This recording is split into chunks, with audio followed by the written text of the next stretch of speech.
একেবারে ঘুম থেকে উঠে মানে ওই সকালবেলাতেই হাতে করে কোটো নিয়ে চলে যাচ্ছিলাম দুধ আনার জন্যে। তো সেখান থেকে দুধ নিয়ে আসার পর দেখি ঘড়িতে অলরেডি 10টাও বেজে গিয়েছে। তাই ফটাফট নিচে যেয়ে বই খাতাগুলো আনতেও শুরু করে দিই। আর আজকে কেন বই খাতা নিয়ে পড়তে বসছি সেটার কারণ তোমরা পুরো ভিডিও দেখলেই বুঝতে পারবে। তো যাই হোক, এদিকে তো আমি এখন বই খাতাগুলো পড়তে বসে পড়েছি। আর এটার মেইন কারণ ছিল আমাদের ইন্টারনাল। হ্যাঁ, আমাদের কলেজে কিন্তু ইন্টারনাল শুরু হয়ে যাচ্ছে, যেটা কিন্তু 20 তারিখ থেকে করে দিয়েছে। আর এখন তো চলছে থার্ড সেমিস্টার এক্সাম। আর 20 তারিখ থেকে শুরু হবে আমাদের এক্সাম। আর এখন তোমাদের কথা বলে রাখি, আমাদের কিন্তু আগে ইন্টারনাল পরীক্ষা 4 দিনে 4টে বিষয় হতো।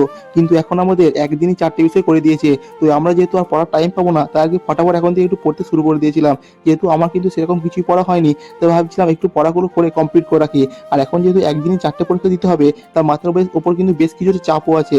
তাই আর কি একটু পড়াশোনা করে নিচ্ছিলাম। আর এদিকে দেখছি পড়া করতে করতে 10টা থেকে 1টার মধ্যে 3 ঘন্টা পড়াও হয়ে গেছে আমার। আর আমার তো একটু খিদেও পেয়ে গেছিল। তাই আর কি বই খাতা গুটিয়ে দিলাম। তো যাই হোক, তোমরা কিন্তু আমাকে এই ভিডিও শেষে বলে যেও তোমরা কারা কারা কোন ক্লাসে পড়ো এবং কোথা থেকে ভিডিওটা দেখছো।